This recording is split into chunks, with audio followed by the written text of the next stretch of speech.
दोस्तों, क्या आपको मालूम है चाइना इतना सस्ता मोबाइल कैसे बना लेता है और भारत में इतने महंगे मोबाइल क्यों बनते हैं? आखिर भारत और चाइना में ऐसा क्या है? शायद आपको ये भी नहीं मालूम कि चाइना मोबाइल बनने का प्रोसेस क्या होता है। जानिए, वीडियो के लास्ट तक बने रहना। आज की हमारी इस वीडियो में हम आपको जो बातें बताने वाले हैं वो वाकई में आपकी आंखें खोल कर रख देंगी, क्योंकि आज आपको कुछ ऐसी चीजें पता चलेंगी जो शायद ही आप लोगों ने कभी सोची हो। जैसा कि हमसे लगातार ये पूछा जाता है कि क्यों चाइना के मोबाइल इतने सस्ते मिलते हैं और बाकी देशों के मोबाइल इतने महंगे होते हैं, तो आज की इस वीडियो में आपके सभी सवालों का जवाब आपको मिल जाएगा। आखिर क्यों चाइना के मोबाइल इतने सस्ते होते हैं और उसके अलावा चाइना के मोबाइल फोन से रिलेटेड कई सारी बातें हैं जो आपको इस वीडियो में पता चलेंगी। इस रियलमी, ओप्पो, वीवो, इसके साथ ही कई सारी और भी नामी गिरामी कंपनीज मार्केट में मौजूद हैं, जिनके मोबाइल फोन्स मार्केट पर कब्जा जमा कर बैठे हैं। और सबसे ज्यादा कब्जा तो अकेले शाओमी ने कर रखा है, जहां दुनिया भर में सबसे ज्यादा बिकने वाला फोन तो यही है। ऐसे में दोस्तों, ये फोन न सिर्फ आपको सस्ते मिलते हैं बल्कि अपने नाम में अपने से दुगने दाम वाले मोबाइल फोन के टक्कर भी देते हैं। और यही वजह है कि कस्टमर इन्हें सस्ता, सुंदर, टिकाऊ समझकर खरीद लेता है। पर सवाल यहाँ ये आता है कि आखिर चाइना में बनने वाले ये मोबाइल फोन इतने सस्ते मिलते कैसे हैं? दोस्तों, हम आपके सवाल का जवाब देने के लिए इस वीडियो को अलग अलग फैक्टर्स में डिवाइड कर देते हैं, क्योंकि आपको ये बात विस्तार से समझानी बहुत जरूरी है कि चाइना किस तरह की स्ट्रेटेजी पर काम करता है। और वहां पर मोबाइल फोन सस्ते होने का सबसे बड़ा फैक्टर है लेबर, यानी कि श्रमिक।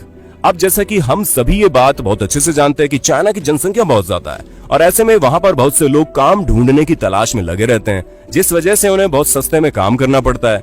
आप माने या ना माने, लेकिन जितने मजदूर चाइना में हैं, उतने शायद कहीं और नहीं होंगे।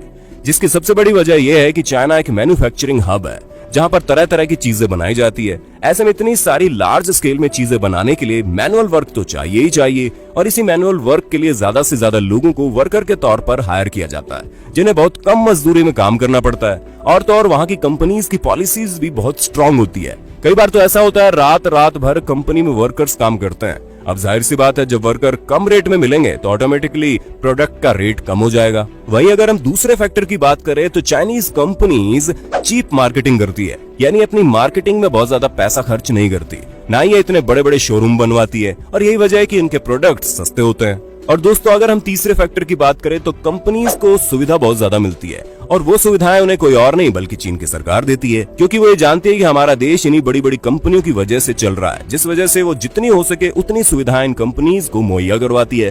फिर चाहे सुविधा ट्रांसपोर्ट की हो, इलेक्ट्रिसिटी की हो या किसी और चीज की, हर चीज में सरकार कंपनी के साथ रहती है और एक्सपोर्ट को भारी मात्रा में बढ़ावा देती है। इसी वजह से जब वहां से सामान दूसरी कंट्री में भेजा जाता है तो सरकार बहुत कम ड्यूटी लेती है, और इस वजह से मोबाइल फोन सस्ते में मिलते हैं। और अगर हम अपने अगले फैक्टर की बात करें तो वो कुछ और नहीं बल्कि ऑनलाइन सेल है, क्योंकि चाइना में कई सारे प्रोडक्ट डायरेक्ट ऑनलाइन बिकते हैं और ऐसे में इन्हें डीलर्स को मोटा कमीशन नहीं देना पड़ता, जिसके कारण उनका प्रोडक्ट ऑटोमेटिक सस्ता हो जाता है, क्योंकि इसमें उन्हें किसी भी डीलर या डिस्ट्रीब्यूटर को अपॉइंट करने की कोई जरूरत नहीं है। डायरेक्ट माल कस्टमर तक पहुंच जाता है। अब अगर हम अपने नेक्स्ट फैक्टर की बात करें तो वो कुछ और नहीं बल्कि रिसर्च है, क्योंकि कई सारी कंपनीज जब अपने प्रोडक्ट को मार्केट में उतारती है तो उससे पहले उन्हें बहुत सी रिसर्च करनी पड़ती है। उससे में काफी सारी मेहनत और पैसा भी खर्च होता है, जिस कारण प्रोडक्ट की कीमत बढ़ जाती है। लेकिन चाइना में किसी भी तरह के प्रोडक्ट की कॉपी करने के लिए कोई भी नियम कानून नहीं बनाया गया है, जिस वजह से कोई भी कंपनी दूसरी कंपनी की कॉपी करके मार्केट में आराम से उतर जाती है और उसे ज्यादा रिसर्च नहीं करनी पड़ती। जाहिर सी बात है, जहां जहां पैसा बचता है वहां वहां प्रोडक्ट की रेट गिरती जाती है।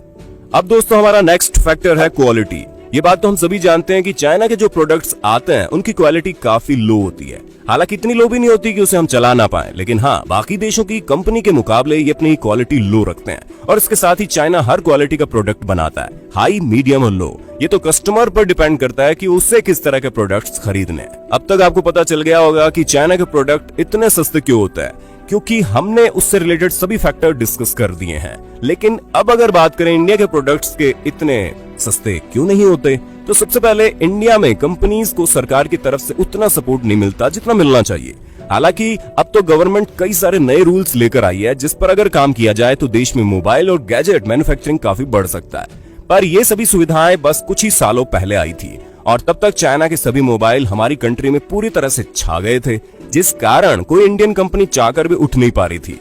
उसके साथ ही यहाँ पर किसी भी प्रोडक्ट की कॉपी नहीं कर सकते, और लेबर के लिए तो कड़े कानून हमारे देश में मौजूद हैं, जिसमें अगर इन्हें चाइना की तरह रात भर काम कराया जाएगा तो कंपनी बंद होने के कगार पर आ सकती है। और यही सब सारी वजह है कि हमारे देश में मोबाइल फोन सस्ते नहीं मिलते।